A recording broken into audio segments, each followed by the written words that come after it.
We have a full agenda with some great information to share with the members today. So at this time, I will call this meeting to order.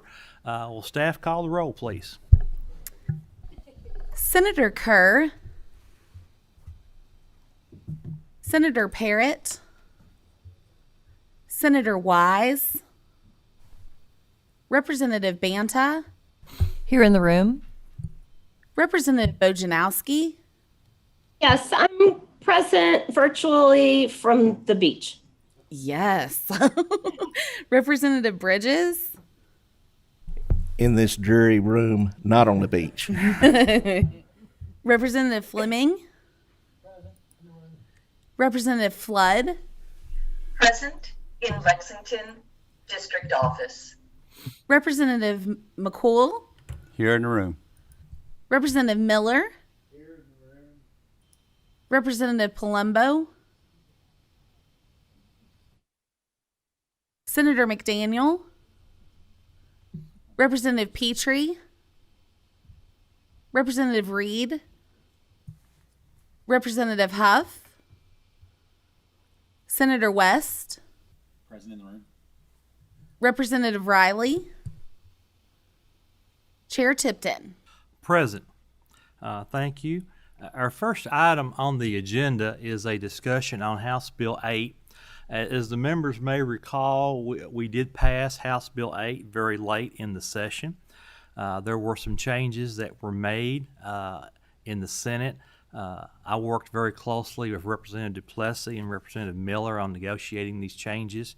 And one of the aspects of House Bill 8 deals with pension liability and the ability of institutions to appeal their unfunded liability. And with us today, we have President Tim Caboni from Western Kentucky and President Dr. David McFadden from Eastern Kentucky. So please come forward, and we look forward to hearing your presentation. Please introduce yourself for the records.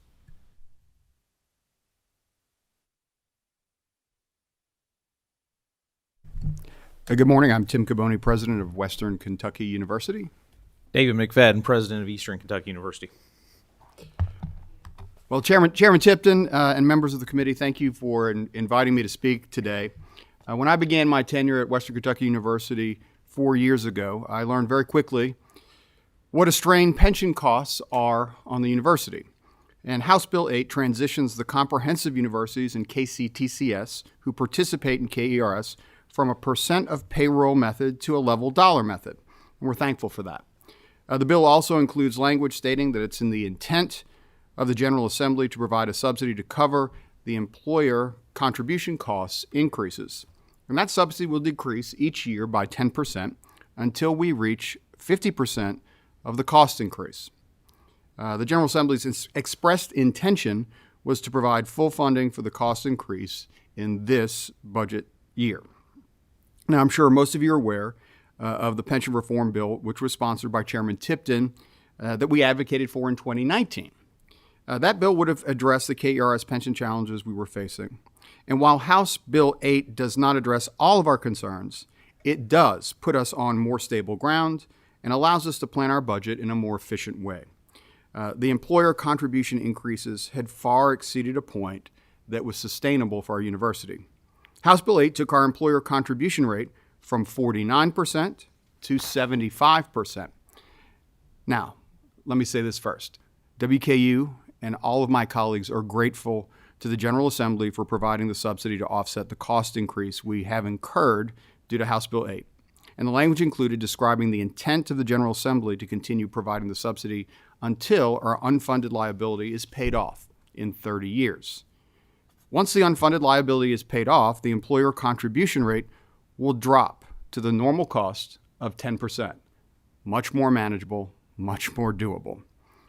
There are some concerns that we have, and we want to talk about those a little bit today. The first is that Section 7 of House Bill 8 in regards to contracted third-party vendors who supply services on our campus. We outsource a number of functions to companies to do work that otherwise we'd have to do ourselves internally. And WKU has 4 prime examples of that. Sodexo, who is our contract for facilities management, about 300 employees. Aramark, who's our contract for on-campus food services, about 200 employees. Barnes & Noble, our contracted bookstore services with about 30 employees. And Graves Gilbert Clinic, who contracts for our health services, about 40 employees. So in total, about 570 employees that are working on campus aren't necessarily WKU employees, although you couldn't tell if you walked into them any given day because of the way they dress and the way they're integrated into what we do, but they're actually employees of outside vendors. We create these contracts and outsourcing relationships because they're not part of our core business. Contracting these services helps us increase our efficiency. It's better for our students, our faculty, and our staff. They have expertise that we just don't. Facilities management, food services, bookstore operations, and medical care really are necessary to keep our campus functioning and running smoothly for our constituents. And if we tried to deliver these on our own, we believe it would be an additional burden, not just on the university, but on the taxpayer to try to deliver the functions ourselves. So these 4 contracts have employees who fit within the scope, though, defined in House Bill 8, subsection 2 through 7. So as we renew these contracts, this will make the university responsible for providing state retirement benefits to private industry employees. And we think this creates a reporting and financial hardship as well. It's an extraordinary requirement, places difficulty on us as we manage our relationship with our contract partners. And so during the next session, we're going to ask that you take a look at and repeal potentially this portion of House Bill 8 in the upcoming session. Now, there's been a tremendous amount of work on the part of the legislature, Representative Tipton, all of our university presidents to get KERS more financially stable. And I appreciate that we have an oversight board, the Public Pension Oversight Board. My hope is that as a community, our oversight is more rigorous so we don't wind up in this position again. So all of us paying closer attention. Now, we've advocated over the past 3 years for our KERS employees to have a choice with their retirement. And we'd like our newly hired KERS employees to have a choice between a pension or our optional retirement plan, which is a 403B plan. Our TRS employees have this choice, and about half of them choose the optional retirement plan over the pension. If you think about new employees, many of them are likely to have multiple careers now over a lifetime. 27 years with the university really is not in the cards for folks that we hire today. And so having that flexibility of a portable retirement plan we think is a good thing. So we'd like to work with you to address this issue in the upcoming session as well. So in closing, first, thank you very much for the opportunity to be with you to explain the effect of House Bill 8. And I'm thankful for all you did to help alleviate the financial concerns that were a burden on us. And with that, I'll either turn it over to David and we'll both stand for questions, or I can stand for questions now. Why don't we go ahead and let President McFadden give his report. And just for the members' benefit and for those who may be watching at home, of our 8 public universities, only 6 are part of the Kentucky retirement system. The University of Kentucky and the University of Louisville have their separate retirement system. So we have our 6 regional comprehensive universities plus our Kentucky Community Technical College system. These are the institutions that we're referring to today. So President McFadden, please proceed. Well, thank you, Mr. Chair. It is so good to be with this body in this room, returning to the new normal that we find that is upon us, and happy to be here talking a little bit about House Bill 8 and the good work that has been done in and around pensions for the better part of the last 5 to 6 years as we try to solve this problem together. Mr. Chair, I think these are your words, shared sacrifice and shared success, and we've talked a lot about that over the last several sessions as we've worked together thinking about how to fix this this challenge that we have here in the Commonwealth. Let me touch on some more specifics. Everything that Dr. Capone has talked about are things that we are very supportive of from a programmatic and kind of a moving forward standpoint. I'll give a few more concrete examples that are very unique to EKU, specifically as relates to contested liability, and that was one of the provisions in House Bill 8 that was very important to us and very important to several other agencies.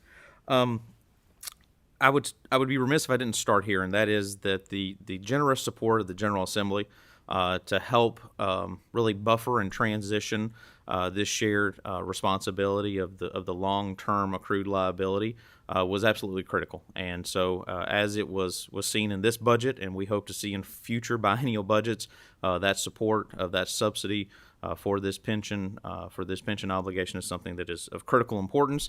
And I know that you will see all 6 of your public universities plus KCTCS here on a biennial basis advocating to support that subsidy. So specifics on House Bill 8. The actuarial analysis used to inform House Bill 8 was a snapshot data that was on June 30th of 2019, and that is important as I kind of go through some of the data here. So the data that was used to inform the liability calculations for the agencies, along with the general fund support, was snapshotted on June 30th of 2019. KERS has claimed that in the documents that we have that EKU has accrued $239 million in total liability for both active, inactive, and retired employees. EKU's total required annual contribution to the system is equated at $13.5 million a year in order to service the normal cost along with the unfunded liability, the ARC that has grown over the last 20 years. Of that, $525,000 of that annual contribution represents the annual cost, the annual normal cost. So of the $13.5 million, only just over $500,000 of that is the normal cost. The balance of that $13 million is the amortized liability that has grown through the ARC over the better part of the last 20 years. EKU's pension subsidy for 2021-2022 was $8.9 million. And again, I'll reinstate to this group that we are very grateful for that support as we transition into this to this more normalized and level dollar approach for funding this liability. So some context as it relates to retirement on university campuses. This may be old hat for some, this may be new information for others, but on our university campuses, we have 3 classifications of employees. If your position on our campus requires a post-secondary credential, or you have a post-secondary credential, those employees fall into what we consider our exempt employee class, and they have a choice of which retirement system participate in, and they have a 5-year window to make a permanent election. So they can either participate in the KTRS system, and we're all aware of kind of what that system is separate from KERS, or they can use our optional retirement plan, our 403B. From a non-classified employee standpoint, meaning the position on campus does not require a post-secondary credential, those employees must participate in the KERS defined benefit plan. And as Dr. Caboni highlighted, we would appreciate, as we think about the portability of higher education, the fact that not all public institutions in Kentucky participate in the retirement system, and the interplay between private universities and colleges and public institutions, that the portability is something that is of critical importance not only to our professional staff, but also to our classified staff as well as they look for career opportunities. Just to break down our employment, so folks know here, we're about 900 TRS employees on our campus, about 563 ORP employees, and 151 KERS employees. Now, I will tell you that in the last 5 years, as we have made new hires on campus, employees are choosing on about a 10-to-1 ratio to participate in the ORP defined benefit or defined contribution plan as opposed to participating in the TRS defined benefit plan. So I think we're seeing shifts in the marketplace as to what the employee is looking for in a retirement plan. Talk a little bit about contested liability. I would say that due to the foresight of many on this committee and others, House Bill 8 allowed us a period of time to validate and or contest any liability that has been assigned to any agency. The date for submission on that is July 1st of this year, and I'll let you know that we have submitted our letter to the KRS Board of Directors to contest 351 employees who were listed on our liability of the 3,200 employees who are affiliated with EKU as means of being active employees, inactive employees, or retired employees. 273 of the 351 individuals' liabilities should reside with an executive branch, as those individuals were employed by contracts administered by the university for the executive branch for the sole purpose of the executive branch, and those contracts were administered as a service to support the Commonwealth as a whole, to help facilitate the mission of those agencies, not necessarily the mission of the institution. The additional 78 individuals that were on our liability are individuals that, not by electronic record, not by paper record, we have no record of those employees working on our campus at any point in time. And so we are requesting of KERS that either they provide some validation as to the time period and what role that employee worked in, or we would ask that they would be removed from our liability, as we cannot validate that through any of the records that we have on campus. We have had a team of about 12 to 20 people working for the better part of the last 4 months, combing through both electronic and paper files, trying to validate all of this information with the limited information that we have. While it is possible that individuals had retired from the institution prior to the turn of the century, we feel that we need to work with KERS to be able to validate that data before that we would book that liability long term. A couple of general concerns and observations, and then I'll kind of wrap up. The liability does not reflect the most up-to-date data, and that is one concern that we had. Basing the liability assignment on the 2019 valuation instead of the 2020 or the 2021 valuation, a snapshot of this year, has cost participating employers any recognized market gains in what has been one of the strongest markets that we've seen in any of our lifetimes. It also does not take into any account any liability that would have come off of the rolls as it pertains to an employee perhaps no longer being qualified for a retirement benefit, or unfortunately the death of a potential retiree. The outdated liability validation also fails to reflect any of the efficiencies that perhaps a participating agency may have gained during that period of time. So as we have set this at this point, one thing that we would advocate for would be a regular review by a legislative body to validate how the system is performing, and then to evaluate whether those liability calculations in the level dollar could be adjusted based on a number of factors, everything from market performance to mortality rates to any number of other things. Due to the June 30th snapshot calculation, I would say that the impact to EKU this year, independent of the $8.9 million contribution from the general fund to support EKU, represents a $2.3 million increase for us year over year. So our net contribution to KERS year over year, independent of the appropriated dollars by this body, is $2.3 million in additional funds. So that for us is going to impact our operating budgets, and we will that'll be $2.3 million we cannot invest in student outcomes. House Bill 8 also expanded the power of KERS as it pertains to decision making on data and being able to assign data. And so we would encourage this committee and the General Assembly to continue to work with KERS to provide some additional oversight and guidance as it pertains to that data verification and the assignment of liabilities going forward. We would encourage the General Assembly to consider future actions permitting greater legislative oversight, and perhaps even a standing interim committee that would review and be able to validate and be able to support the work that is going on with our state agencies. Most of all, we feel that it is imperative that the general fund support be maintained in years to come. I can't say this enough, that it would be a catastrophic impact to any of our institutions to have bared the weight of this transition from what has historically been nearly 70 years of percentage of payroll participation to the level dollar calculation. We are supportive of a stable and well-funded pension system because that is the promise that is made to our employees, and that is something that is at the bedrock of really the moral and ethical leadership that we are implored to lead on our campuses. And Dr. Caboni and I are committed to that. However, moving forward, we do feel like choice is very important for all employees. And as we have one class of employees on our campus who have that choice, we would encourage, at least for the university sector, as we think about the very highly competitive marketplace that we compete in, that we would have that choice available for our classified staff as well.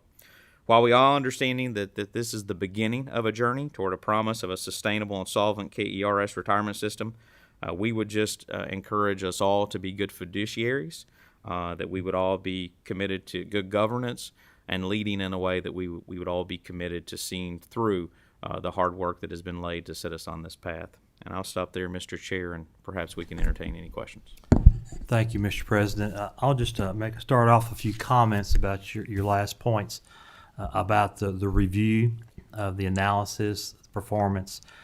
We already have the Public Pension Oversight Board, and as a member of that board, I will certainly relate to the co-chairs the need to keep this on the radar. Obviously, Representative Plessy is one of those co-chairs, sponsor of House Bill 8.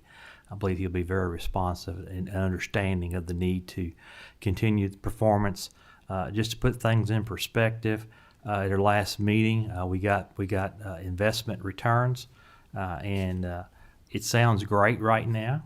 For the first 9 months of the fiscal year, KERS is running around a 20% return on investment. Of course, we all know we've got a stock market that is booming right now, but that can turn in the future. We can't rely on that.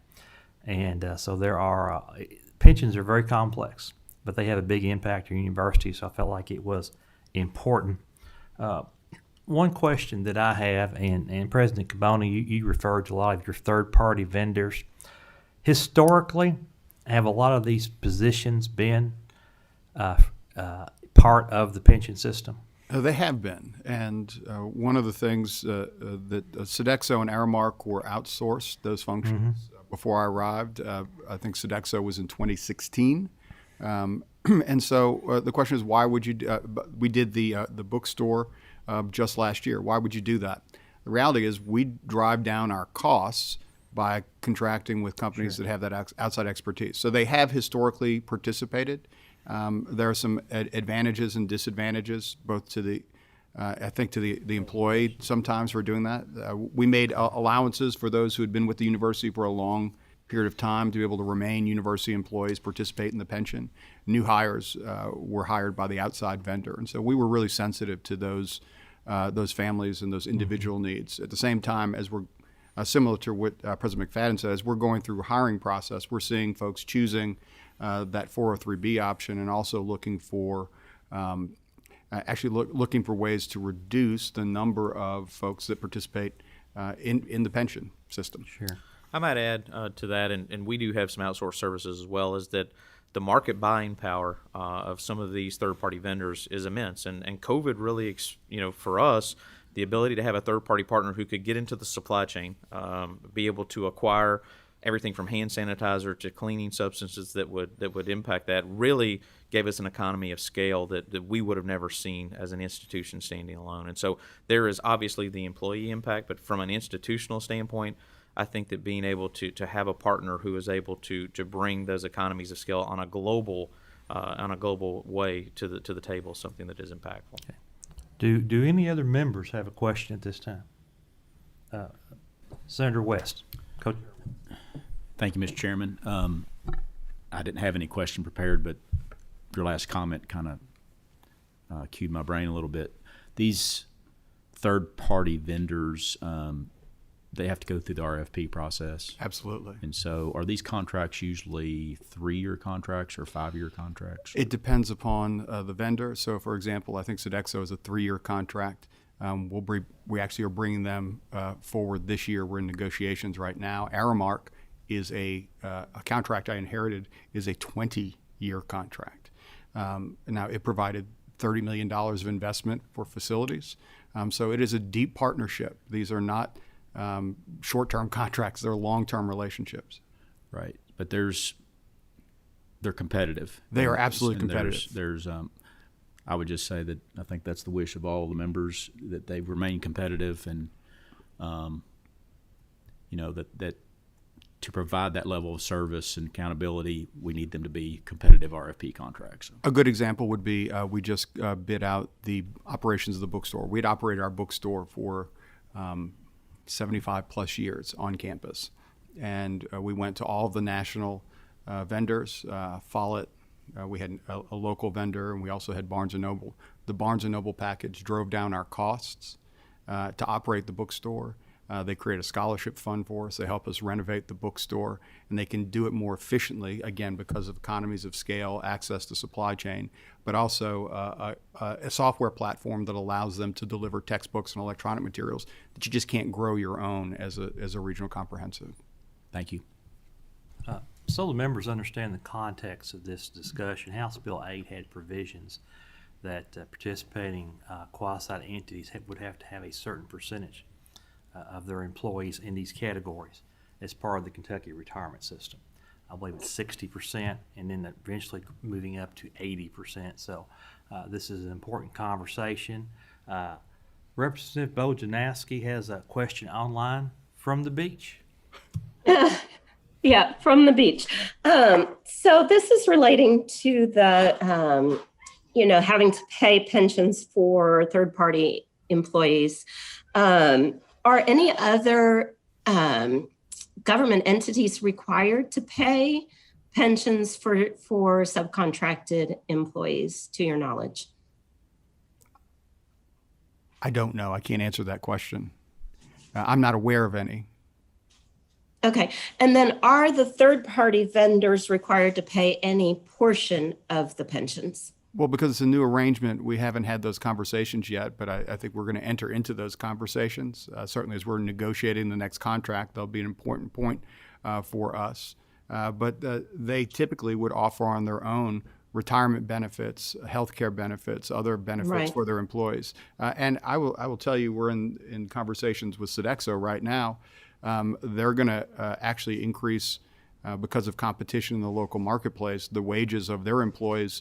It may even outstrip the university, which is a competitive challenge for us as we're fighting for talent. But there's some benefits, again, to being partnered with a multinational corporation.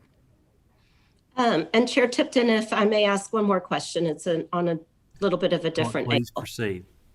Okay, so when you're talking about your employees choosing between defined benefit and defined contribution plans, do you have any data of how in retirement they end up either having higher or lower compensation from their retirement benefits? So we could pull information for you. I think it's the difference in the two. I think it's kind of apples and oranges, right?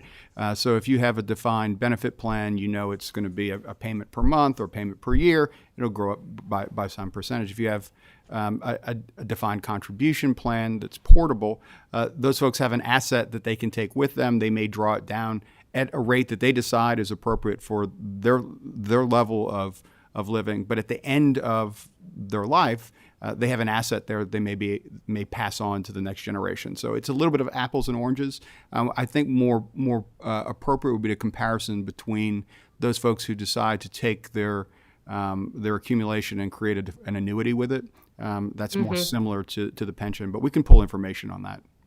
I'd be very interested, because one of my concerns is as we shift, our people, and I've been kind of looking for this data in a lot of different ways, is our people who are in a defined contribution plan actually saving enough for their retirements? And what are we doing as a society if when our loved ones are elderly, if they're not taken care of? And that's kind of the premise, but I haven't gotten any data on that specifically, but I would appreciate that. So Thank you.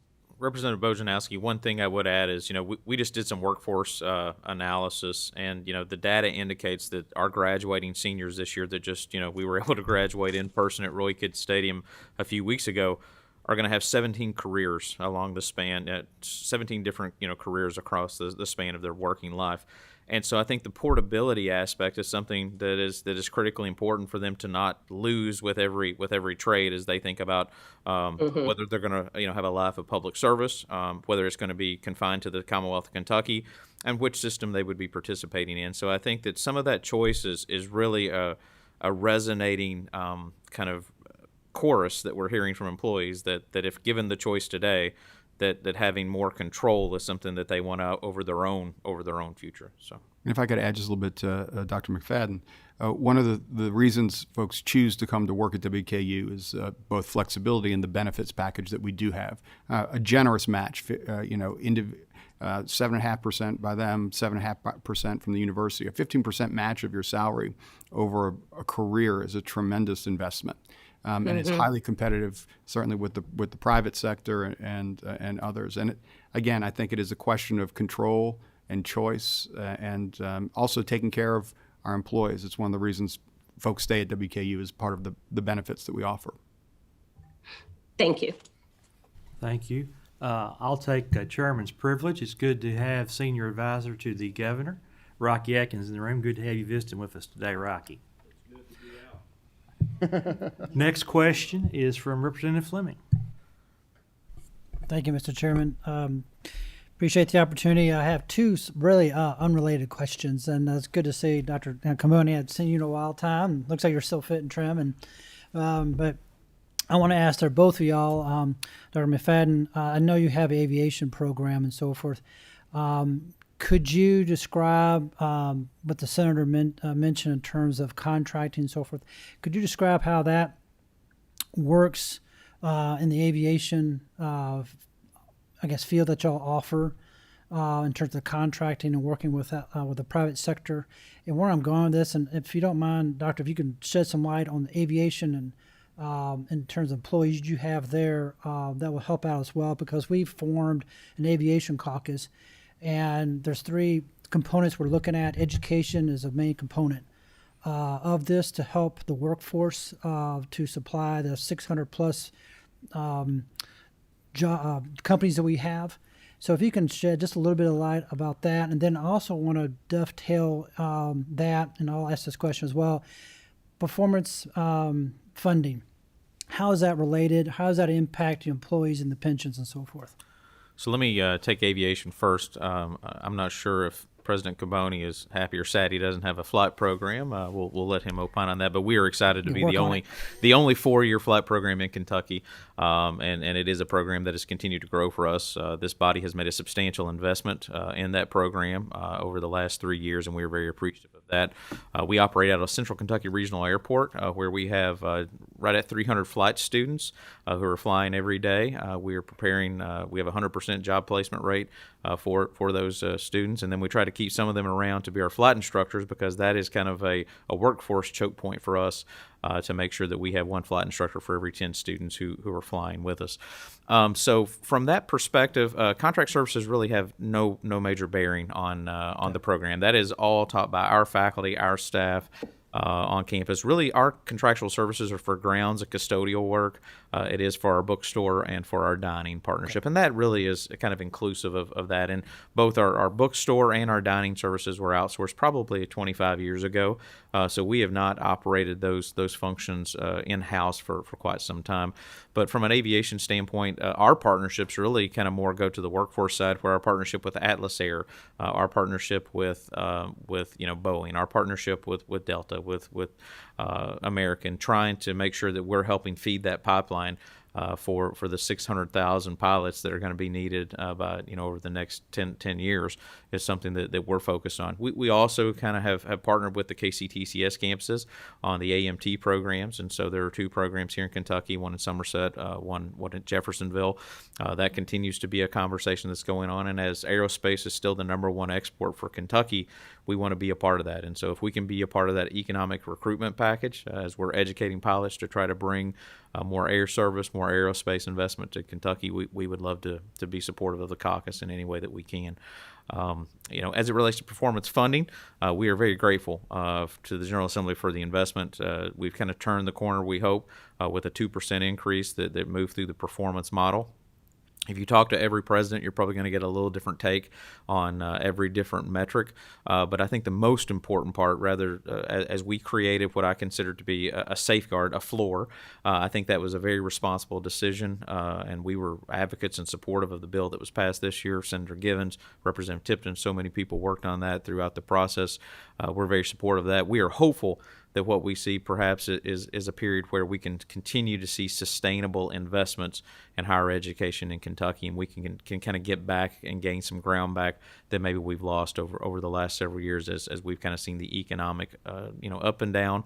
And then the pressures on the budget. We are sensitive to the fact that there are a lot of needs in this state, from pensions to corrections to health and human services to education, whether it be K12 or post-secondary. We understand that there are a lot of demands. And so we want to be good stewards of that investment, and we always want to come and make sure that you see that you're getting a substantial return on that investment. And had you been on either of our campuses in the last 3 weeks to see the nearly 3,000 graduates we graduated, I'm sure probably a little more than that at WKU. We are powering Kentucky communities with these graduates, and they're making a difference from Paducah to Pikeville and from Williamsburg to Covington. So we're very grateful for the support of this body. I'll add to what Dr. McFadden said. First, thank you to Representative Tipton and Senator Givens for their good work to help revise the performance funding model. We also were very supportive of creating that floor. So some of our institutions that might be more challenged have a sustainable floor where they know that their operations will and their funding will not fall below. And at the same time, you've heard me say for 4 years that I believe in competing and being measured for the work that we do. The taxpayers deserve to know what the outcomes are that they're paying for and how we're doing compared to other universities. And I'm thankful for the additional investment that the state has made in higher education, 4 years in particular, through the performance funding model. And I think that, as Dr. McFadden said, what's important for us is a sustainable, predictable increase in that investment. Over time, what we know is that if we're going to elevate Kentucky's economy, we need folks who have post-secondary education, a certificate, a 2-year degree, a technical degree, a 4-year degree, a master's degree, a PhD. But for us to compete, particularly with the states around us, and we feel it every day with Tennessee to our south, we've got to continue to invest if we're going to continue to attract the businesses that we want to attract as a state. And so I'm very pleased with where we wound up. Again, as presidents are wont to do, we can quibble over certain metrics and how things are measured. It's kind of how we're built. But at the same time, I think we're all of the opinion that the formula is fair, and particularly with the tweaks that we made this year. You know, one thing I would add, and this will be a preview for Dr. Thompson as he gets up here, is, you know, one challenge we're seeing here in Kentucky is college going rate of our graduating seniors, FAFSA applications. You know, there are some concerns as we come out of the other side of this pandemic that we don't want to have a lost generation here, and we want to make sure that we're providing opportunities and meet students where they're at. And so I know that we're on the road every day. I know President Caboni's on the road every day trying to make an impact on our Kentucky graduating seniors. But there's a lack of engagement there that we need to, you know, we're going to have to figure out this P20 partnership and make sure that it's a seamless transition between our public school systems and our public universities, along with our private institutions as well, but specifically our public institutions. We should be accountable to one another for that. So I'll go into a little bit more specifics. I mean, I think that the challenge is getting folks to jump over the gap between K12 and higher education. But we don't have access to the K12 information to be able to contact these folks unless we go through ACT or some other place. And so what I hope we're able to do is really create that seamless linkage between the K12 system, that higher education system, that says it's not just on the K12 folks or us going and visiting. We can have their address information, however we can contact those families. We can do our part to educate them about the benefit of a university degree, of a technical degree, of continuing their education. And right now, my understanding is we don't have access to those data, and we got to work together and deepen that partnership so it becomes more seamless. Have a final comment from Co-Chair West. Thank you, Mr. Chairman. I'll wrap it up here. Switching gears completely. Just want to put this on your radar, different topic. I'm sure you've read the papers and understand that there's this mounting pressure for us to look at curriculum at our universities and what is being taught, you know, to our kids, and should the state be supporting such initiatives and those sorts of things. And I've been in several discussions with other members about this topic, but one thing I want you to think about that I've been kicking around is the idea of transparency in curriculum. How can we make the curriculum more transparent to not only the parents of the students, but the taxpayer? And so that, rather than controlling curriculum, maybe that's a way that we can hold our universities accountable. So I just want to lob that out there and give you some time to chew on that and think about that. Thank you. Thank you. President Caboni, President McFadden, thank you for your time today and your input. And I am confident we will be talking again several times before the 22 session.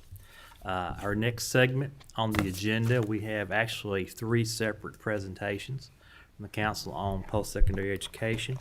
As President Thompson and his team are coming forward, I will remind the members that the meeting will adjourn at 12:30, if not before. But we have to have the room available for a meeting at 1 o'clock.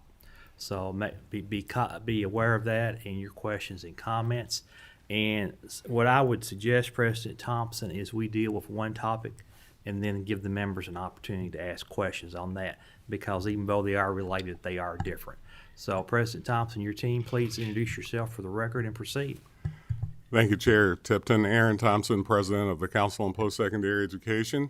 To my right here, we have Dr. Bill Payne, who's our VP for Finance and Budget. To my left, we have Sean McKiernan, who is our Budget Director. And we're happy to be here, committee, to talk to you about these three separate topics. I will tell you, my colleagues, Dr. Caboni and Dr. McFadden actually took some of my introductory remarks, so it's going to be shorter for me speaking. A couple of things I do want to say. First of all, I want to thank this body as well as the governor's office for putting money forth for higher education. You did last year. COVID, put it on hold, but we had to end up having a flat budget. This past year, we got money put in the budget for the first time in 13 years, and we're happy about that. We're extremely happy. But we also want to state that we've been good stewards of those dollars, and even over that time where we did not have new money put in, and in some cases cut, what we talked about was return on investment. What we talked about was the value of higher education. What we talked about was the strategic investment and not just being looked at as something that you have to fund.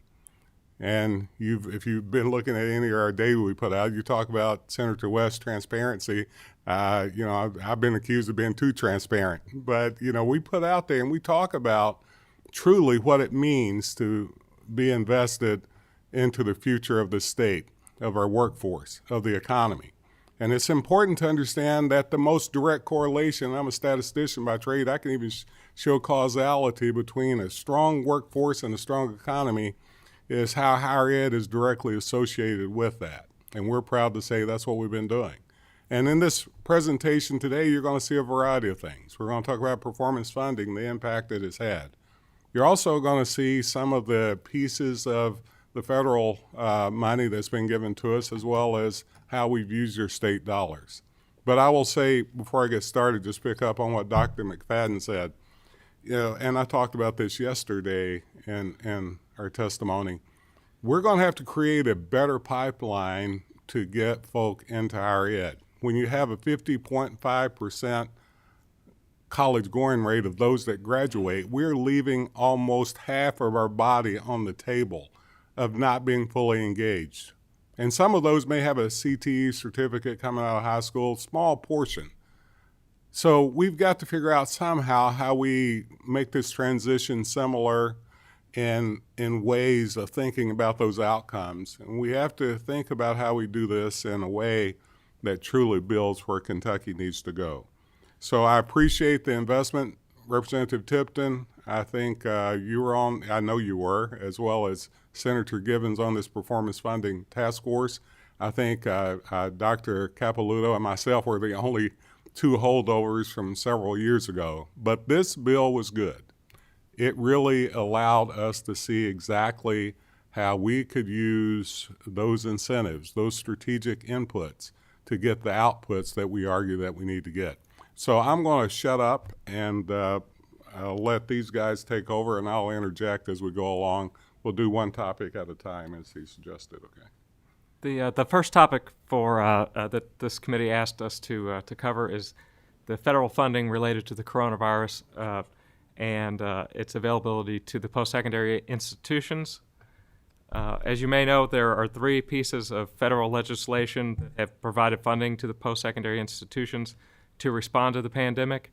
The CARES Act, passed by Congress in March 2020, SRISA, the Coronavirus Response and Relief Supplemental Appropriation Act, passed in December of 2020, and the American Rescue Plan, passed this past March. In November, the State Budget Office informed the universities and community colleges that they would receive $40 million in coronavirus relief funds, CRF, which was part of the CARES Act. And we'll talk about all of this in much more detail in a moment. The CARES Act, SRISA, and ARP have provided over $750 million to the Kentucky universities and community colleges.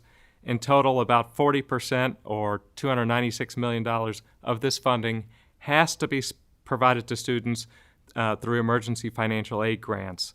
The remaining $456 million can be used to offset costs incurred or revenues lost as a result of the pandemic. Campuses can claim costs related to COVID-19 testing, personal protective equipment, cleaning, moving to online instruction, refunds of room and board, and parking fees. They can also claim foregone revenue that's directly related to the pandemic, such as the reduction of enrollment or facilities rentals. Institutions have access to this funding primarily through the Higher Education Emergency Relief Fund, or HEERF. The governor was also provided funds for education through the CARES Act and SRISA, the Governor's Emergency Education Relief Fund, or GEAR funds. We'll talk about that funding in greater detail. So the GEAR funding, the Governor's Emergency Education Relief Fund, came to Kentucky $43.8 million in the CARES Act. The governor designated $13.8 million of that to the post-secondary institutions.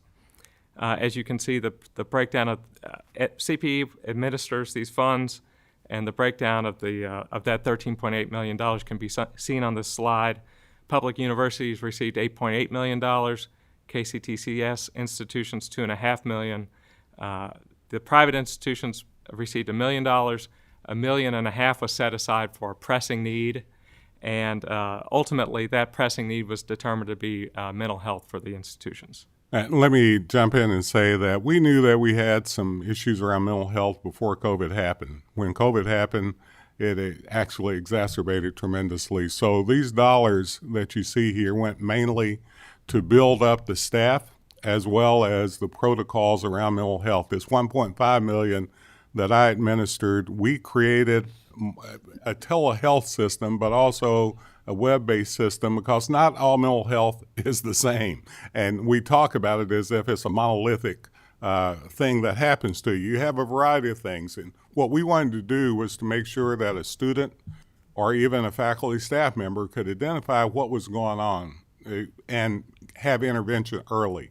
So these dollars that we asked the governor for went mainly to build that process around how we can help many of these folks who are dealing with these issues. SRISA provided another $19 million to Kentucky for the GEAR funds, so we refer to that as GEAR 2. The governor designated $4 million for the post-secondary institutions. $3 million is being used to fund grants to support summer bridge programs, and $1 million is being used for college and career academies and other initiatives. Now, once again, you may ask, why would post-secondary use the money we've been given to work with our P12 folk? Well, it's important. It's what I said earlier. We wanted to make sure that we gave these students the best chance possible to be successful in post-secondary. So we wanted to actually have those summer programs that are now in place to make sure we get the skill up and the academic as well as the social and emotional preparation for college. Now, I'm not making any statement about learning loss. I'll leave that up to others. But what we do know is that there has been a possibility of some gaps in learning and some ways that students may not be thinking about post-secondary. So that's what we've used this money for. As I mentioned earlier, the institutions received $40 million of the Coronavirus Relief Fund, CRF. You can see the allocations to the institutions in this table. The first half of the funding, $20 million, was allocated along with a $20 million reduction in state general fund appropriations. And that reduction was a part of House Bill 192. Each institution then received the second half, that second $20 million, but without a general fund reduction. And I need to make clear that in order to receive this funding, institutions have to claim costs or foregone revenue directly related to the pandemic. And this chart is a very detailed chart, but it's a very high-level summary of the federal funds available to the institutions and the costs and foregone revenues that have been identified last fiscal year through the current fiscal year.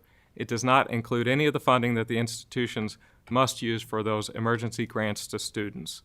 The cost and foregone revenue information was collected in March, so it's a little dated. And we asked for pandemic-related costs and foregone revenue just through the current fiscal year, though we realize that there will be costs and lost revenue in the upcoming year. And of course, institutions have through next year to spend these dollars. And so we need to make that very clear. In mid-May, the allocations to the institutions of the American Rescue Plan were made, and so we added those available funds in that third column there in the chart. And so hence the May 12th date we have up there. If you subtract column B, the eligible costs and foregone revenues from column A, you get the federal award deficit or residual for each institution as of May 12th.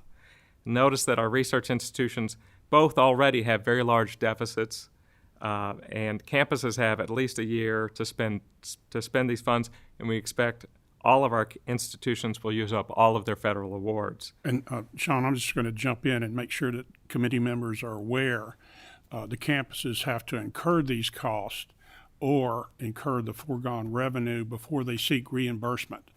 So these are not dollars that are sitting there on each of these campuses waiting to be spent. You've got to incur those costs first. Please also note that institutions reported to CPE costs and foregone revenue a total of about $40 million that were COVID-19 related, but were not considered eligible for reimbursement under the current federal guidelines. And so that's represented in column D to the far right. So that $40 million is on top of the challenges that are presented in column C, and so that's important to keep in mind. Are there any questions about I think we're finished with this part. coronavirus relief funds? I'll start off with a question here. In part of your recent comments, you referred that the CRF funds, that $20 million was used to replace a reduction in appropriation. Is that in reference to the 2% of the base that went for the performance-based model in the previous fiscal year? The 2% for the performance fund is for next fiscal year. The 2% reduction in general fund is for the current fiscal year. For this Correct. The year we're in right now, there was a 2% reduction to go into the performance pool. So is that where that $20 million, is that what that $20 million is referenced when it says replace a general fund reduction? So for the current fiscal year, there was a $20 million reduction in general fund, and it was replaced with $20 million in COVID relief funds. Okay. And then an additional $20 million in CRF. Well, my question really was, where was that $20 million reduction reference? Was that the 2% that went into performance-based funding model? No, sorry. It was not. No, I'm it was trying the swap that Okay. they did. No. And there is a note on this slide that I didn't cover that said that funding was restored next fiscal year. Sure. So House Bill 192 restores that $20 million in the upcoming fiscal year. And the performance funds that were earned by the institutions in the current year were added to the base for next fiscal year as well. Okay. So it does not impact performance funding. Okay, just want to get clarification on that. In looking at the, I guess I'm one of these people who like to look at numbers. We got a lot of numbers on this last printout. Bottom line, where are our public institutions going to be net on the impact of COVID versus the relief that's come in? Where are they going to wind up net? You know, there's a lot of moving parts, as you well know, but I'll answer you directly. We'll be in deficit. There's no way we can cover what we've lost, even with the federal funds. The way you have to distribute the federal, because so much of this can't go to the general fund replacement, if you want to call it that. So in the end, just like you see our research universities are already showing that, you're going to see many of our other institutions showing that. Now, I carefully say that without playing a shell game and saying that there may be some residual dollars that we can't spend in some areas because of the federal guidelines. But we don't know that for sure yet. But in a net, we'll be in deficit. Would you all agree with that? Yeah, I agree 100%, Dr. Thompson. And a lot of these dollars that were the institutional portion that were allocated directly to the institutions, they have the ability to spend those dollars on emergency financial aid grants for students as well. So if an institution were getting near the end of the timeline in terms of accessing these funds, they could distribute some of these funds to students. But as President Thompson indicated and Sean has said, they can incur these costs and foregone revenues through next year. And we anticipate these costs and foregone revenues to continue. And we expect those few institutions that you see in column C that have a federal residual, we expect to see that turn into a deficit as we go forward, unless there is even a fourth round of funding, which we don't anticipate coming from the federal government. And one last piece, as Bill said, that cause the incurring loss will be going on for the next few years. Unless there is another input of dollars, we will be at a deficit. Could you enlighten us a little bit on the foregone revenue? What are the main factors that attribute to the foregone revenue? And I assume we're talking about reductions in tuition and fees and things like that. In other services, could you give us a little breakdown of where this foregone revenue is coming from and how it's determined? These guys are going to give you specifics that would probably take us into next year, but I won't give it to you in a nutshell and then let them jump in, okay? There's several things. As you all know, we've kept tuition to the lowest historic levels because of a lot of reasons. I won't go in detail, but that was important. So, in other words, they're not keeping up even with the inflation rate, as you all know. We've not allowed tuition to raise that high. There's some foregone revenue there. Foregone revenue in everything from housing to the amount of PPE they had to buy, to the loss of, you heard them talk about Airmark contract, 20 years, somebody's got to pay for that, nobody's on campus eating. And I could keep on going forever with these examples, even as you had to bring in extra people to ensure the safety of folk in many ways. I'm not just talking about PPE. And the other piece that very few people talk about is that as we deal with these wraparound services to help students to become everything they can be with the needed help, that's, I mean, they're going to have to spend tons of money on that as they come back face-to-face in full force, to be honest with you. That's not even being calculated. I'm not even talking about what it took to make everything virtual and make it work in a manner that really had some success and how quickly we did that. So they can give you, if you're interested in more specifics, they've got a list here. They can. Well, we may do that at some point. Do any of the members have any questions right now on this portion? Co-Chair West. Thank you, Mr. Chairman. I think this is a question probably a lot of members receive directly from constituents who have students attending university. And I'm referring specifically to slide 5 and slide 7, where it talks about refunds for room and board and parking, those types of things. So a lot of students signed up, got into the coronavirus, and they're not on campus anymore.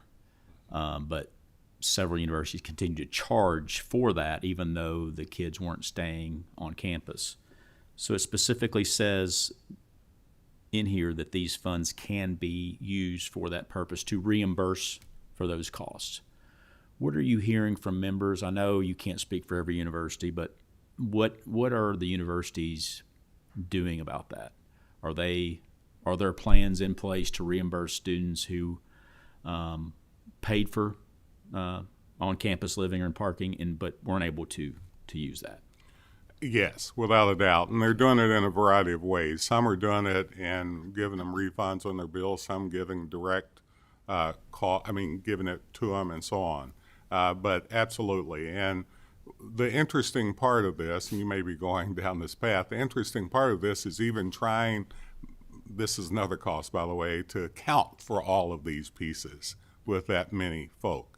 With people coming in, having to leave because they got COVID, where does that fall in? And when did they leave? What about return to there's so many moving parts here. But yes, that's exactly what they're using those dollars for. Have you guys heard anything different? I know last year about this time there was a lot of discussion, housing credits versus refunds, but I can't give you any specifics as to. So if I could follow up, Mr. Chairman. Please. So what I'm hearing then is it's happening, but it's clearly not uniform. So from university to university, it's different in the way that they're handling that. Absolutely, and I'm sure that is absolutely correct. Right. I mean, I have a daughter who's in an institution. She went to class, stayed at home, but she still had a dining card, right? That was a part of the contract. So how does that work? So there are things that we're still trying to work through. I had a son that went to, I'm speaking personally here, I'm just saying, had a son that last year went to Spain. I paid full everything for him to go to Spain, but then he was brought back after 4 weeks. You know, how does that play into it, right?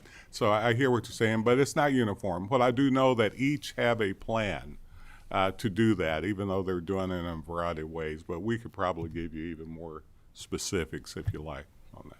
Thank you. I don't see any other questions from members at this point, so let's proceed to our next section. I believe you may be talking about asset preservation. Yes, Mr. Chairman. As I'm sure you know, CPE and the institutions have been prioritizing asset preservation projects over new construction for the past several biennia, largely because of the great need and the lack of state investment in these kinds of projects. In 2007, a comprehensive study was conducted of all the education and general facilities on campuses. In 2013, the firm that conducted that study, VFA, updated their projections of the spending needed to bring these facilities up to industry standards. As you might imagine, as time goes on, facilities age and these costs increase. And for the current period, 2017 to 2021, the cumulative need that VFA has identified for asset preservation on our campuses of E&G facilities is over $7 billion. Meanwhile, state investment has been significantly less than that amount over the past several biennia, about $281 million since 2008. Since 1998-2000, the state has funded new construction over asset preservation at a ratio of about 3 to 1, about $1.7 billion in state funding for new and expanded E&G space over this time period versus a little over $500 million for asset preservation. As you may remember, because the need for asset preservation is so great for the current biennium, 2020-22, CPE requested $400 million in state bonds to be matched with $200 million in campus resources for asset preservation. There was no request for state funding for new construction or information technology projects.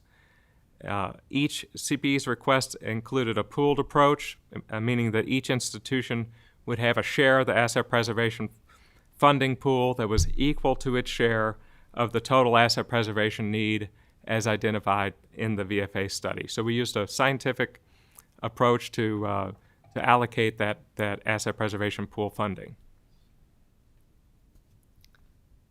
And most of these points have been made, but these list some of the reasons that CPE made the request that it did for 2020-22.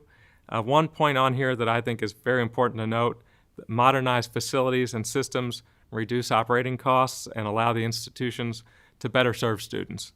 And at this point, we can take questions on asset preservation. Okay. Believe it or not, I've got a few questions, President Thompson. You and I have talked about this issue in length for even long time. And we talk about asset preservation.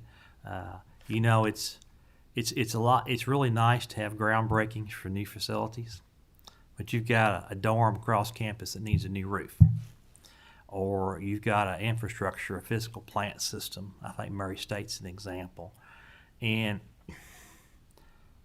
what is the strategy? What is the process from CPE's perspective about how each analyzing what projects need to be done?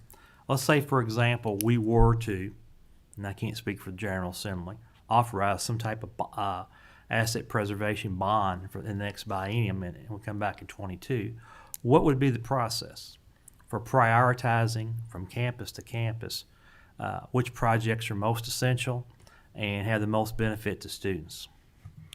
You know, you asked two particular questions. One is, how would we go about doing this? We would probably do it similarly than we've done it in the past. We would ask for, let's say, a 10% portion of this $7.3 billion, which is a drop in the bucket, right? And we would ask the campuses to put in their skin in that game too, as somewhat of a match, anywhere from 25 to 50. In the past, we had a 1-to-1 match. So that's a part of what we would probably go for again. Now, looking at exactly what's prioritized, and that's your question, what's prioritized, you know, that is hard. And the reason why, I'll give you an example of when I was president at KSU. KSU had buildings leaking. That was an important piece, but every time I walked across campus, I was expecting the underground facilities to blow me high in the sky because those are all rusted, antiquated, anything could go. Which one do I go with? Well, went with the buildings leaking as an example. And this is what we're dealing with on a lot of our campuses, those items. So we have these guys here actually, along with other capital experts, sit down with the facilities folks on our campuses, and we really try to identify 10% of their priorities in that regard. But it truly is one of those things, like, depends on what the year is to what becomes necessary. The point that you're making, though, and the point that we're making, is that our buildings are falling down around us. And that's not sexy when you go to a campus and say we've invested several $1 million into putting a new roof on this building. It doesn't look good, but it really provides exactly what we need in this state now, more, in my opinion, than new buildings. So I would hope that this body would entertain us thinking about asset preservation again as our number one priority. And I would just add to that, Chair Tipton, that every 2 years, CPE staff works with our campuses to develop their 6-year capital plans. And within those plans, they identify, new construction, of course, but also asset preservation projects and IT projects that they think are of the highest priority. And typically, they break that down into a 3 biennial period. If you had funding, what would be the asset preservation projects that you would undertake in the first biennium of the 3? And so that's one way that we could work with our institutions, because they provide us with those detailed list of projects, and the starting point would be that 6-year capital plan, and what have you prioritized as the most pressing needs on your campus for the first biennium of the next 6 years. And I will also say that the campuses have found ways to use their own money to do a lot of this. I mean, so this has been mainly what's been keeping the buildings semi up to date. And if for those who've gone through the budget process, a lot of times you'll see requests for agency bonds, and that's what the president is speaking to, where the institution actually puts their all the skin in the game for a project they feel is important. Would it be possible for you all to get to the members possibly a list of these projects by university, so Absolutely. that we as members understand what we're talking about? Because I know you're going to come back and ask for the bond again.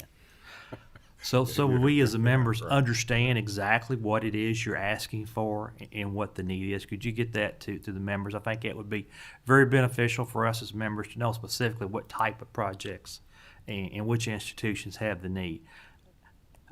We have a question from Representative McCool. Thank you, Mr. Chair. I think Dr. Payne just answered my question. That's pretty good to have that thought in your head before I ever asked the question, so thank you. That's but the way I it just works. he's good, isn't he? But I just want to make sure that this type of deferred maintenance and preservation is going to be going through the Capital Planning Advisory Board, or updating on that list. And there is a list already provided in that, so I know our first meeting is June the 23rd at 1 o'clock. It just got changed. So, and I don't know if and this is a new board to me, so I don't know how often you can make those changes. but is it going to mirror some of the things you're talking about here, you think, or is that in the right place or the wrong place? I predict that the approach that CPE takes is going to be very similar, and I look forward to finding out the date at the next meeting when I get back to the office. But it's a constant process. The campuses are committed to the process. The Capital Planning Advisory Board is a big part of that process, and we rely on that the data that the campuses present to us through that process as well. So every institution takes it very seriously, and it's an important part of our work. The other thing I would add, Mr. Chair, is that we'll get you that data, but if you all want a group of people to sit down with these guys who know this probably to ad nauseum, we'll be happy to even sit down with you and go through the process. As Representative McCool just indicated, the Capital Planning Advisory Group also has a part to play in this conversation. Well, we look forward to those conversations. We have a question from Co-Chair West. Thank you, Mr. Chairman. I think, Mr. Chairman, you had an excellent idea as far as getting us that information for these, basically these needs at the universities. And one reason I think that's really important is hopefully we can, if we do get this $2.8 billion or whatever additional money that's coming from the feds, that's a big pot of money that's going to have a lot of, there'll be a little bit of competition to, or ideas to use those funds. And to me, asset preservation is one great way to use, one-time monies for non-recurring expenses. I guess I would classify these as non-recurring expenses. They're capital improvements, although we can spend a lot of money each year. They're supposed to be capital one-time expenditures. So I would ask that we round something up fairly quickly, which probably not that hard to do. I know it's not. I'm sure there's plenty of ideas of things they can be used for, and we use the KFIX system for the K12 infrastructure, which is an extremely complicated system, but just some ideas, because hopefully that might be a place where we can invest. And my memory is failing me sometimes, but did the final split end up being 50% on the match this past budget? I thought we had got that down to 25%. I think it was 25. I want to say you're making me, because every year we've done this, right? Right. And so we were 50. I think we were 50 the year before, 25 this past year. Right. So right? I think the material, I think it says 50, but I thought it was 25. Well, that the 50 cents on the dollar is what CPE staff and our council approved, and that was part of our budget request. But that was prior to the pandemic. So our final budget was was it a 25%? Well, we didn't get any asset preservation. Yeah, there was. Okay, that was the conversation. That's what I thought. Okay. Yeah. Okay. So we got nothing. Yeah. Yeah.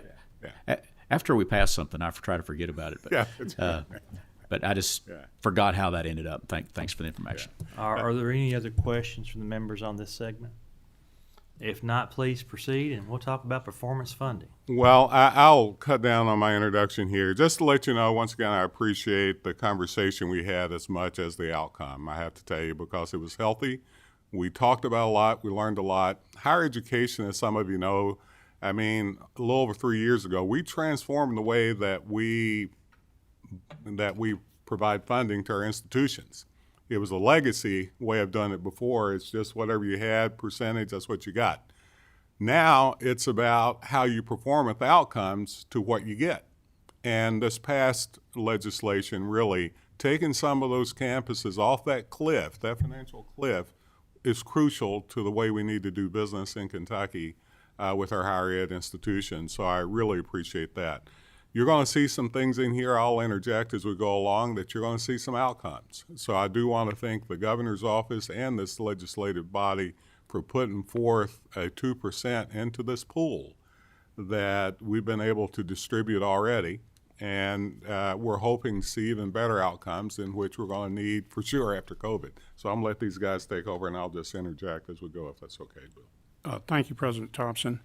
And I'm going to break performance funding down into two parts. First, I want to give some background information to the committee members about the Postsecondary Education Working Group and the recommendations that they made and how that fed into Senate Bill 135, which was passed by the House and Senate and signed into law by the governor. And then I want to talk about the performance distribution for this upcoming fiscal year, 2021-22. The working group was convened by CPE in July, and we met 6 times between July and September. And that working group was charged to do 3 things, and you can see the 3 bullets on this slide. Number 1, determine if the funding models are functioning as expected. And I say models because there is a university model and a KCTCS model. Identify any unintended consequences of the models and recommend any adjustments to the models. Next slide, Sean. And what the working group basically found was that the models were functioning as expected. And specifically, they determined that state funding is no longer being distributed based on historical share, but on student success outcomes produced and some operational support activity metrics. And more importantly, the models are providing the financial incentives to encourage student progression and timely completion at our campuses. And there are premiums embedded in those models for STEM plus H degree production, underrepresented minority, and low-income degree production. And that third bullet, I believe, is very important. Our institutions are reacting to these models strategically. There is increased alignment between campus and state goals. Several of our institutions have adopted internal budget allocation models to reward performance. And excuse me. And there's much greater emphasis on need-based aid and completion grants at our campuses. Go ahead, Sean. Dr. Thompson mentioned that we wanted to share some outcomes, and one way that this working group assessed these models and to try to determine if they were functioning as expected was to examine results in terms of degree production, and that's what this slide is showing. And Dr. Thompson, you want to jump in? And I know we only have a few minutes, so we'll go through some of this fairly quickly, but I did want to take a moment just to say that we have set this attainment goal, as you all know, 60% educational attainment with a credential that matters by 2030. And so this has been our main motivator, if you will, to make that happen. I'm happy to say that Kentucky is one of the leading states in doing some of this, as you well know.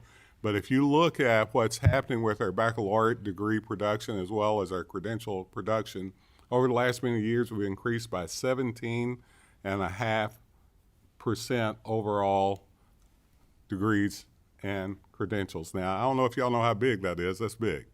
But if you take our underrepresented minorities, it's over 35%. We're closing gaps in this area as fast or faster than any other state. When you look at these outcomes, those STEM outcomes, when you look at what we're doing in the areas of producing exactly what's needed for the state in job growth, we've done it. As an example, during this COVID time, 90% of the people on unemployment did not have a higher ed credential, as a direct way of thinking strategically about where we're needing to go in the state. So I won't take up all the time here, but if you look at those percentages, this gives you an example of what we've been able to do. So this is about targeted effort. This is about strategic effort. Almost all of our four-year campuses, if not all, now have a promise program, a last dollar in. They're putting more money in need-based scholarships than they're getting from other need-based scholarship programs for the state. So the point I'm trying to make is that the campuses not only shifted the way they thought about funding, they shifted the way they are doing business. And I have another 10-minute speech on that I won't give you now, but this chart shows a lot. Next slide, Sean. And this is what President Thompson was just speaking about, our North Star, the goal that guides all of our work is that 60% college attainment by the year 2030. And Kentucky is on track to achieve this goal. As you can see in the chart on the right, the red line represents the percent change from the prior year in undergraduate degrees and credentials produced. The green shaded area is the average annual growth rate needed to hit our goal in 2030. And if you look at the where the red line is above the green shaded area, for that 4-year period, we're averaging about 3.5% growth per year. And what we need to hit our goal is 1.7% per year. So we're very much on track to hit that 20 by 30 goal as of right now. And we believe that the performance funding model has contributed to that growth. Now, without a doubt, as you all know, we'll see what COVID does to us. And the FAFSA rates are down. The college going rates are down. The people are graduating from high school, period, are down.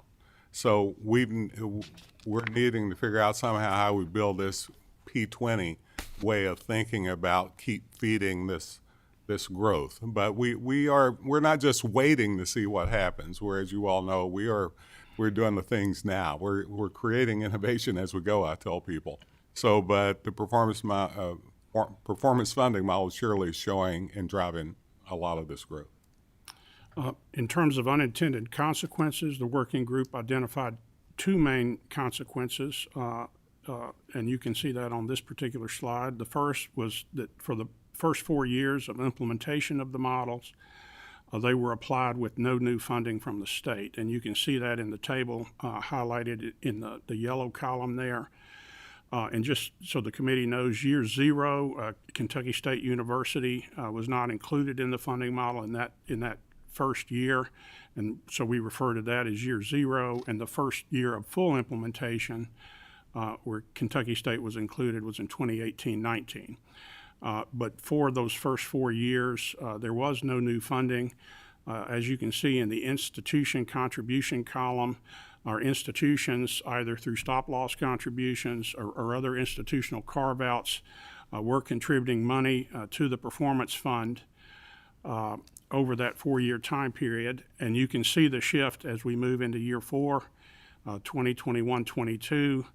And as a result of Senate Bill 135, which essentially, and we'll talk a little bit more about this in a moment, it essentially, for the next 3 years, in addition to establishing that floor that President McFadden spoke about, it establishes a 0% stop loss, which means there is no carve out from the institutions in all funding that is provided to the performance fund would be through appropriations from the General Assembly. And you can see the $17.3 million there at the bottom of the yellow column. And as President Thompson said, our institutions and CPE are very appreciative for that 2% contribution from the state for performance funding.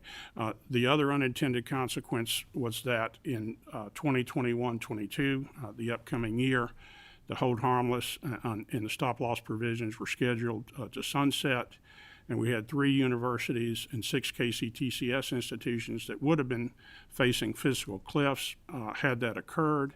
But again, that was addressed with Senate Bill 135. Next slide, Sean. So here's what the working group recommended.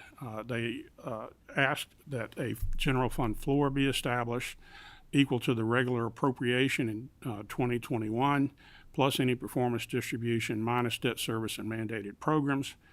And that floor should be prioritized going forward over providing new funds to the performance fund. Also going forward, there should be no redistribution of base funding among the institutions. In other words, no more robbing Peter to pay Paul. And that was part of the reason why the working group decided that we needed to establish that 0% stop loss and stop carving the dollars out of institution-based budgets, and that all of the new funding would come from appropriations provided by the General Assembly. Next slide, Sean. There were essentially no changes to the mechanics of either the university model or the KCTCS model. What the working group recommended were changes in how that model would be applied. And so that's an important point to make. And as I said earlier, performance distributions going forward for the next 3 years at least will be non-recurring to the institutions that earn those funds, so that those funds, if the General Assembly determines to do so, will be recurring to the performance fund. Next slide, Sean. So in terms of the current status, in response to those working group recommendations, Senate Bill 135 was introduced. It passed the House and Senate with no changes and was signed into law. And it essentially amends the performance funding statute to make it the statute in alignment with those work group recommendations. CPE staff has already run the performance funding model for 2021-22. The data and the calculations have been validated by the campus chief budget officers and IR directors, and that distribution was finalized on April 9th. Next slide, Sean. This table to the right shows you that distribution. And if you look at the bottom of the column of numbers, there's the $17.3 million that was appropriated to the performance fund. And the first step in running the performance funding model is to allocate that $17.3 million between the university sector and the two-year college sector. And that is done based on each sector's share of total adjusted net general fund, which is defined in statute.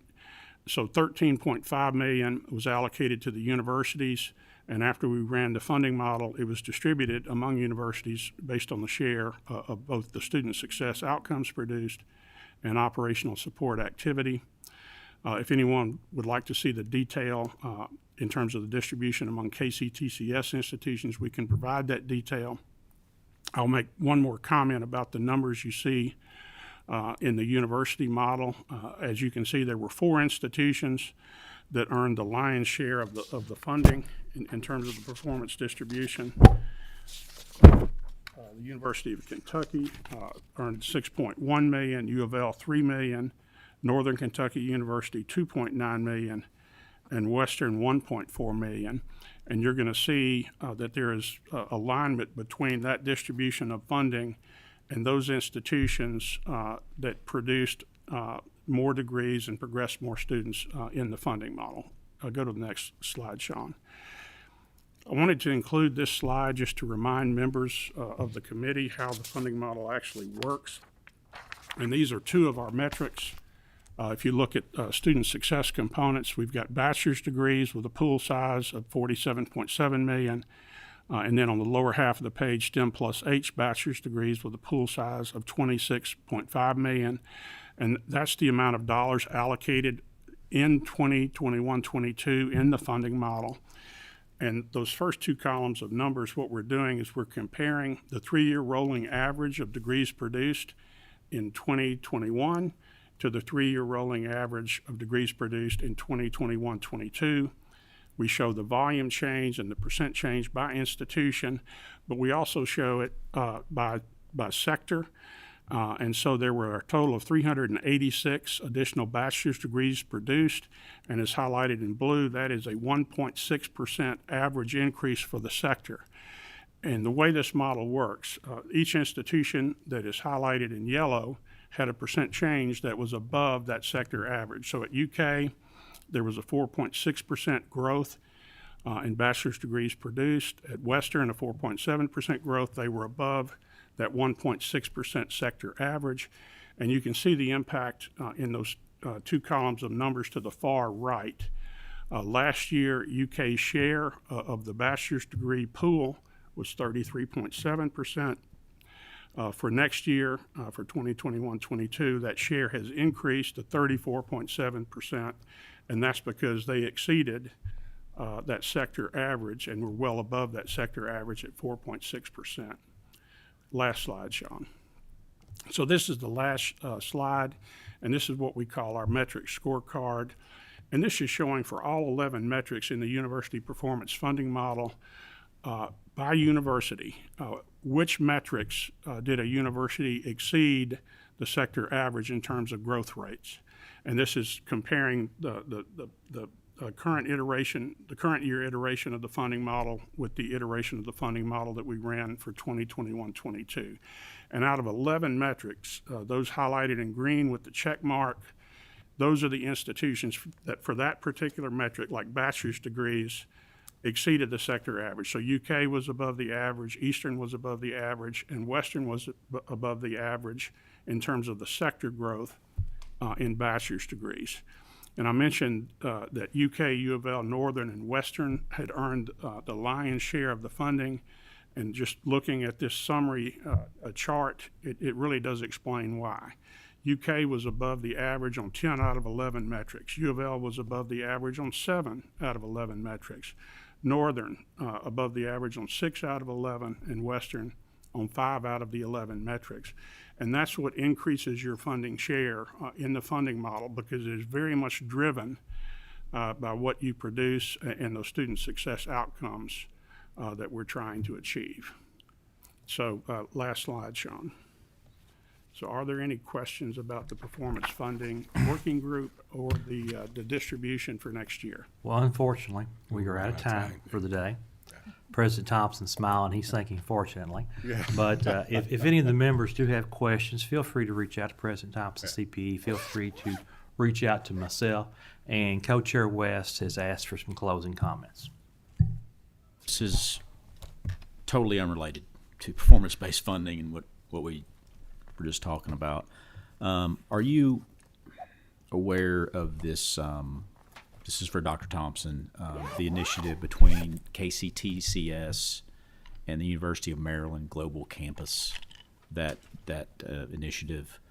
On the face of it, to me, that appears pretty troubling. It appears that we're incentivizing Kentucky students to go outside of Kentucky, but I don't know enough about it to render judgment. But if you could get with me at some point and kind of discuss that, and if you want to comment today, that's fine. But if not, we can. And I'll go in greater detail with you offline. Yes, I am familiar with that. KCTCS sets up. I wasn't familiar with it until I read it, to be honest with you. And that's a conversation that I've had with the KCTCS president, and he understands exactly where we're at on that issue. The point is they do a lot of these with a lot of different institutions in a lot of places. My goal, though, Senator West, let me be clear, is for us to drive better partnerships between our 2-year campuses and our 4-year campuses. That's the statement I'll make. I'm not saying that's not happening. That's happening. But we need to be more intentional. Our transfer rate's not as high as I want it to be. And Dr. Zarapata, who's new president, he and I have sat down and talked about strategically, how do we push these other elements? I don't care what we're doing in other places. I care more about what we're doing in this state to drive what we need to drive. Yes, we're going to have to transport more people to this state to stay in this state to be a part of the workforce, without a doubt. But there's a lot more. But they do these things all the time. I think this one got out in the public, got out faster, which created some issues for a lot of people. But I'm happy to talk more if you like. Thank you. Thank you. I want to thank all our presenters today. Thank all the members for